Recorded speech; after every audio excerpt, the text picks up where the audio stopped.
Friends, ఇప్పటి వరకు మీరు నా ఛానల్ని సబ్స్క్రైబ్ చేసుకోకపోతే వెంటనే సబ్స్క్రైబ్ చేసుకోండి. ఈ ఛానల్లో నేను ఎన్నో ఇంట్రెస్టింగ్ వీడియోస్ను అప్లోడ్ చేస్తూ ఉంటాను. మీరు వాటిని మిస్ అవ్వకుండా చూడాలంటే వెంటనే నా ఛానల్ని సబ్స్క్రైబ్ చేసుకోండి. పక్కనే ఉన్న బెల్ ఐకాన్ను యాక్టివేట్ చేసుకోవడం ద్వారా నేను పెట్టే ప్రతి వీడియోను మిస్ అవ్వకుండా చూడొచ్చు. ఒక సర్వే ప్రకారం ఇండియాలో 80,000 నుంచి 90,000 వరకు బాబాలు ఉన్నారని ఒక అంచనా. ప్రజలు గుడ్డిగా దొంగ బాబాలను నమ్ముతున్నంత కాలం వీరు ప్రతిరోజు పుట్టగొడుగుల్లో పుట్టుకొస్తూనే ఉంటారు. ఎందుకంటే మన దేశంలో డాక్టర్ల కన్నా బాబాలకు డిమాండ్ ఎక్కువ. ఒక బిజినెస్ స్టార్ట్ చేయాలంటే ఎంతో డబ్బు, శ్రమ అవసరం. అంత కష్టపడి బిజినెస్ ను స్టార్ట్ చేసినా లాభాలు వస్తాయో రావో చెప్పలేము. కానీ బాబాగా మారడం చాలా ఈజీ. కొన్ని రోజులు గెడ్డం పెంచి ఒక కమండలంలో నీరు, కాషాయ వస్త్రాలు ధరించి క్రౌడ్ ఎక్కువగా ఉన్న ప్లేస్లో కూర్చుంటే నెల తిరిగేసరికి అతని చుట్టూ 100 మంది భక్తులు ఉంటారు. ఇందులో లాభాలు కూడా చాలా ఎక్కువ. పిండుకున్న వారికి పిండుకున్నంత. ఈ ఫోటోలో కనిపిస్తున్న వ్యక్తి పేరు స్వామి నిత్యానంద. మన దేశంలోని ఫేమస్ బాబాల్లో ఒకడు. ఇతను రీసెంట్గా ఈక్వెడార్ దగ్గరలోని ఒక ఐలాండ్ను కొని దాన్ని ఒక దేశంగా మార్చాడు. ఒక సాధారణ స్వామీజీ ఏకంగా ఒక ఐలాండ్నే కొన్నాడంటే అతనికి భక్తులు ఎంత డబ్బును గిఫ్ట్గా ఇచ్చి ఉంటారో మీరే ఊహించుకోండి. ఇలా బాబాల ముసుగులో ప్రజలను మోసం చేస్తూ దొరికిపోయిన 5 దొంగ బాబాల గురించి ఈ వీడియోలో చెప్పబోతున్నాను. నేను మన గవర్నమెంట్ అండ్ మీడియా రిలీజ్ చేసిన రిపోర్ట్స్ను బేస్ చేసుకొని మాత్రమే ఈ వీడియోను చేస్తున్నాను. ఒకవేళ మీలో ఎవరైనా ఈ బాబాలకు భక్తులై ఉంటే ఈ వీడియోని చూడడం ఇక్కడతో ఆపేయండి.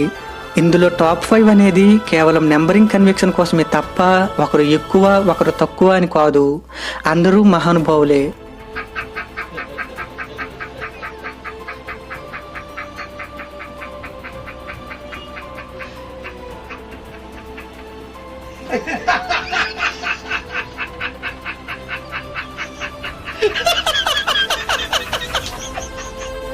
Let's start our video. Hi friends, ఎలా ఉన్నారు? This is Ganesh and welcome to my channel. Number 5, Radhe Maa. ఈమె 1965 ఏప్రిల్ 4న పంజాబ్లోని గుర్దాస్పూర్ జిల్లాకు చెందిన డోరంగల్ అనే గ్రామంలో జన్మించింది. ఈమె అసలు పేరు సుఖ్వీందర్ కౌర్. ఈమె 5వ తరగతి వరకు చదువుకుంది. 17 ఏళ్ల వయసులో మోహన్ సింగ్ అనే వ్యక్తిని పెళ్లి చేసుకుని 2 పిల్లల్ని కూడా కనింది. 23 ఏళ్ల వయసులో మహాన్ రామ్ దీన్ దాస్ అనే బాబా దగ్గర శిష్యురాలుగా చేరింది. అతనే ఈమెకు రాధేమా అనే పేరును ఇచ్చాడు. ఆ తర్వాత ఈమె తన భర్తను వదిలేసి పంజాబ్ నుంచి ముంబైకు మకాం మార్చేసింది. ముంబైలోని చాలా ప్రాంతాలకు వెళ్లి సత్సంగాలను ప్రచారం చేసేది. తనకు తాను స్వయంగా దుర్గాదేవి అవతారం అని చెప్పుకొని ప్రజలను నమ్మించేది. ఆ తర్వాత కొన్ని రోజులకు ఈమె ముంబై అండ్ ఢిల్లీలో తన ఫాలోయింగ్ పెంచుకోవడానికి తన సొంత డబ్బుల్లో కొంత భాగం పేద ప్రజలకు పంచడం స్టార్ట్ చేసింది. కొన్ని రోజులకు రాధేమాకు మెల్లగా ఫాలోవర్స్ పెరగడం స్టార్ట్ చేశారు. చాలా మంది బాలీవుడ్ టీవీ యాక్టర్స్ కూడా ఈమె భక్తుల లిస్టులో చేరిపోయారు. ఈమెకు ఒక భర్త, 2 పిల్లలు ఉన్నా కూడా రంజిత్ శర్మ అనే బాలీవుడ్ డైరెక్టర్తో అఫైర్ పెట్టుకుంది. రాధేమా గాడ్ ఉమెన్ కాదు, ఈమె ఒక ఫేక్ ఉమెన్. ఆమెకు బాలీవుడ్ సాంగ్స్లో ఐటెం గర్ల్గా కనిపించాలని ఉందని నాతో చెప్పింది అని రంజిత్ శర్మ ఒక ఇంటర్వ్యూలో చెప్పాడు. ఈమె తన భక్తులకు ఇచ్చే బ్లెస్సింగ్స్ కూడా చాలా విచిత్రంగా ఉంటాయి. తన భక్తులతో తనను ఎత్తుకోమని అడుగుతుంది. ఈమె తన భక్తులకు ముద్దు పెట్టి మరీ ఆశీర్వదిస్తుంది. రాధేమా పొట్టి పొట్టి బట్టలు వేసుకుని బాలీవుడ్ సాంగ్స్ కు డాన్స్ చేస్తున్న వీడియోస్ బయటకు వచ్చి చాలా పెద్ద సంచలనాన్ని సృష్టించాయి.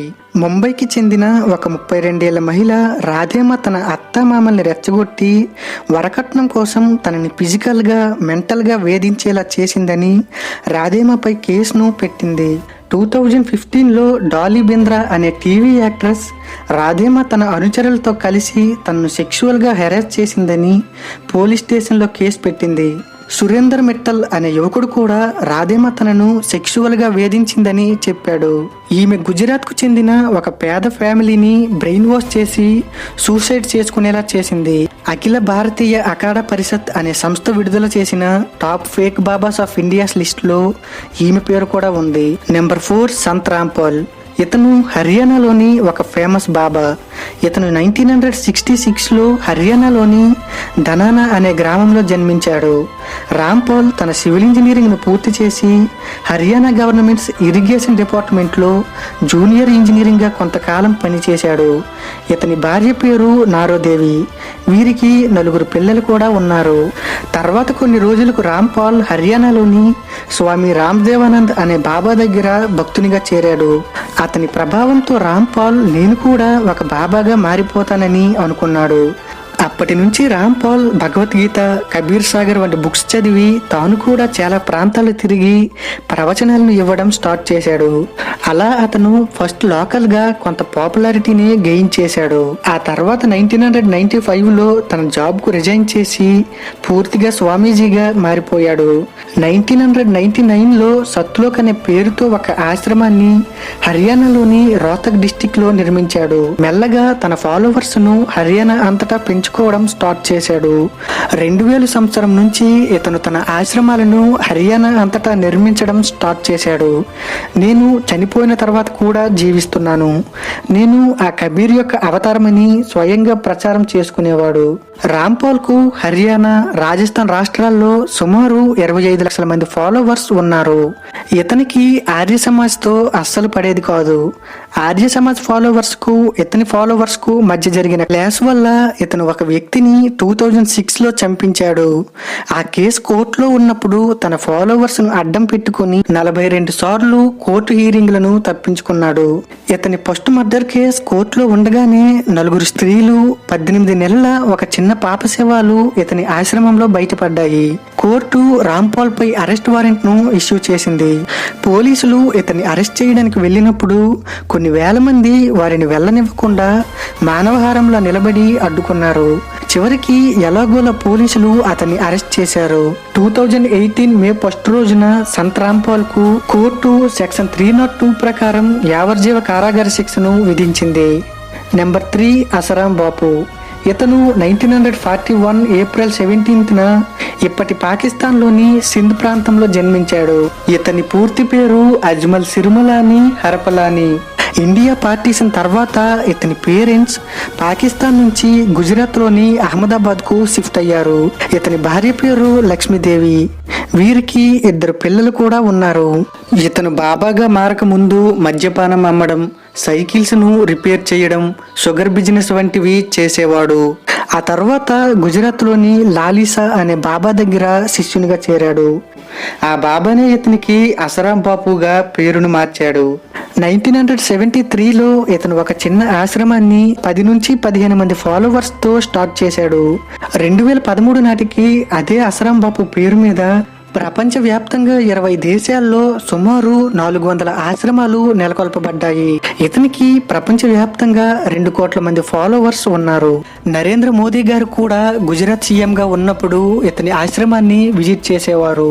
అసరాం బాపు దీవెనల వల్లే మోదీ గారు 2 సార్లు గుజరాత్ సీఎం గా, ఒకసారి ఇండియన్ ప్రైమ్ మినిస్టర్ గా ఎన్నికయ్యారని ఇతని ఫాలోవర్స్ ప్రచారం చేసేవారు.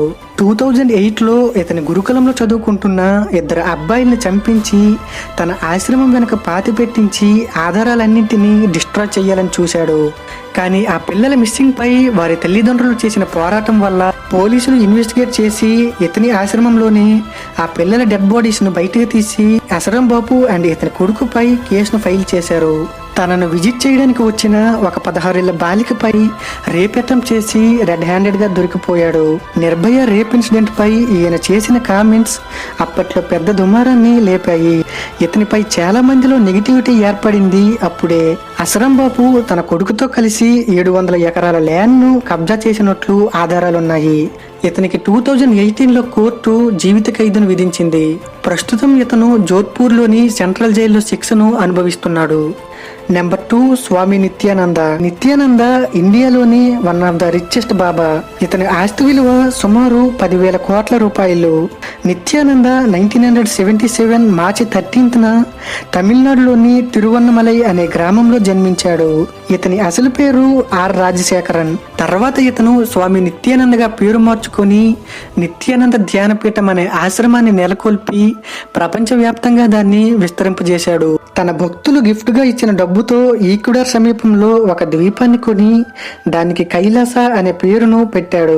అంతేకాకుండా ఆ దేశానికి సెపరేట్ వీసా, రాజ్యాంగం, గవర్నమెంట్ ను కూడా ఏర్పాటు చేశాడు. దీన్ని ఒక దేశంగా గుర్తించాలని యుఎన్ఓకు రిక్వెస్ట్ కూడా పెట్టాడు. ఇప్పటి వరకు ఈ దేశ సిటిజన్షిప్ కోసం 12 లక్షల మంది అప్లై చేశారు. ఇతనిపై ప్రజలను రెచ్చగొట్టి మతపరమైన ఘర్షణను ప్రోత్సహించడం, అమ్మాయిలను విదేశాలకు అమ్మడం, ల్యాండ్ను కబ్జా చేయడం వంటి చాలా కేసులు ఉన్నాయి. రంజిత అనే సౌత్ ఇండియన్ యాక్ట్రెస్ తో ఇతను క్లోజ్ గా ఉన్న వీడియో ఒకటి అప్పట్లో బయటకు వచ్చి బాగా వైరల్ అయ్యింది. ఇతను తన ఆశ్రమంలో ఉన్న ఒక శిష్యురాలపై రేప్ అటెంప్ట్ చేసి ఎవిడెన్స్ ను డిస్ట్రాయ్ చేయాలని చూశాడు. 2018లో కర్ణాటక కోర్టు ఇతనిపై సెక్షన్ 376 రేప్, సెక్షన్ 420 చీటింగ్ కింద అరెస్ట్ వారెంట్ ను ఇష్యూ చేసింది. కానీ అప్పటికే అతను తనపై ఉన్న కేసుల నుంచి తప్పించుకోవడానికి తన కైలాస ద్వీపానికి పారిపోయాడు. Number 1 Dera Baba alias Gurmeet Ram Rahim Singh. ఇతను 1967 ఆగస్ట్ 15న రాజస్థాన్ లో జన్మించాడు. ఇతని భార్య పేరు హర్జిత్ కౌర్. ఇతనికి 4 పిల్లలు కూడా ఉన్నారు. ఇతను డేరా సత్య సౌదా అనే ట్రస్ట్ కు 1990 నుంచి అధ్యక్షుడిగా ఉన్నాడు. ఈ ట్రస్ట్ పేరుతో ఇతను కొన్ని సేవా కార్యక్రమాలను నిర్వహించేవాడు. అందువల్ల ఇతనికి వరల్డ్ వైడ్ చాలా మంది ఫాలోవర్స్ ఏర్పడ్డారు. అంతేకాకుండా ఇతను చాలా మ్యూజిక్ ఆల్బమ్స్ ను, ఫిల్మ్స్ ను యాక్ట్ చేసి రిలీజ్ చేసేవాడు. సుమారు 800 ఎకరాల్లో విస్తరించి ఉన్న ఇతని ఆశ్రమం బయటకు చాలా ప్రశాంతంగా కనిపిస్తుంది. కానీ ఇతని అక్రమాలన్నీ ఆ ఆశ్రమంలోనే జరుగుతుంటాయి. ఇతను 25 ఆగస్ట్ 2017లో సిబిఐ జరిపిన ఇన్వెస్టిగేషన్ లో 2 రేప్ కేసుల్లో ఇరుక్కున్నాడు. ఆ తర్వాత 3 రోజులకు ఇతని ఆశ్రమంలో ఒక శవాన్ని పోలీసులు బయటకు తీశారు. ఈ శవం రామ్ చందర్ ఛత్రపతి అనే జర్నలిస్ట్ ది. ఇతని అన్యాయాలపై ఆరా తీస్తున్న ఆ జర్నలిస్ట్ ను చంపించి ఆశ్రమంలోనే పాతి పెట్టించేశాడు. ఇలానే తనకు ఎదురు తిరిగిన వారందరినీ చంపించి ఆశ్రమంలోనే పాతి పెట్టించేసేవాడు. ఇతని ఆశ్రమంలో పోలీసులకు చాలా అస్థిపంజరాలు, ఆయుధాలు, ఫేక్ కరెన్సీ నోట్స్ వంటివి చాలా దొరికాయి. వీటన్నిటిని సాక్ష్యాలుగా తీసుకొని కోర్టు అతనిపై అరెస్ట్ వారెంట్ ను ఇష్యూ చేసింది. కోర్టు తీర్పుకు వ్యతిరేకంగా సుమారు 2 లక్షల మంది డేరా బాబా ఫాలోవర్స్ రోడ్డుపైకి వచ్చి ప్రొటెస్ట్ చేయడం స్టార్ట్ చేశారు. పోలీసులకు వారికి మధ్య జరిగిన ఘర్షణలో 40 మంది చనిపోయారు. 300 మంది వరకు ఇంజ్యూర్ అయ్యారు. 28 ఆగస్ట్ 2017న కోర్టు అతను చేసిన ఒక్కో రేప్ కు 10 సంవత్సరాల జైలు శిక్ష, మర్డర్ కు జీవిత ఖైదును విధించింది. ప్రస్తుతం అతను కూడా జైల్లో శిక్షను అనుభవిస్తున్నాడు. వీరే కాకుండా మన దేశంలో చాలా మంది దొంగలు బాబాల ముసుగులో ఇంకా ప్రజలను మోసం చేస్తూనే ఉన్నారు. ఈ రోజు కాకపోయినా ఏదో ఒక రోజు వారు చేసిన నేరాలతో సహా బయటపడతారు. నా ఎక్స్ప్లెనేషన్ మీకు నచ్చితే వీడియోని లైక్ చేసి షేర్ చేయండి. మరిన్ని ఇంట్రెస్టింగ్ వీడియోస్ కోసం ఛానల్ని సబ్స్క్రైబ్ చేసుకోండి. వీడియో పెట్టగానే నోటిఫికేషన్ రావడం కోసం పక్కనే ఉన్న బెల్ ఐకాన్ను యాక్టివేట్ చేసుకోండి. Thank you.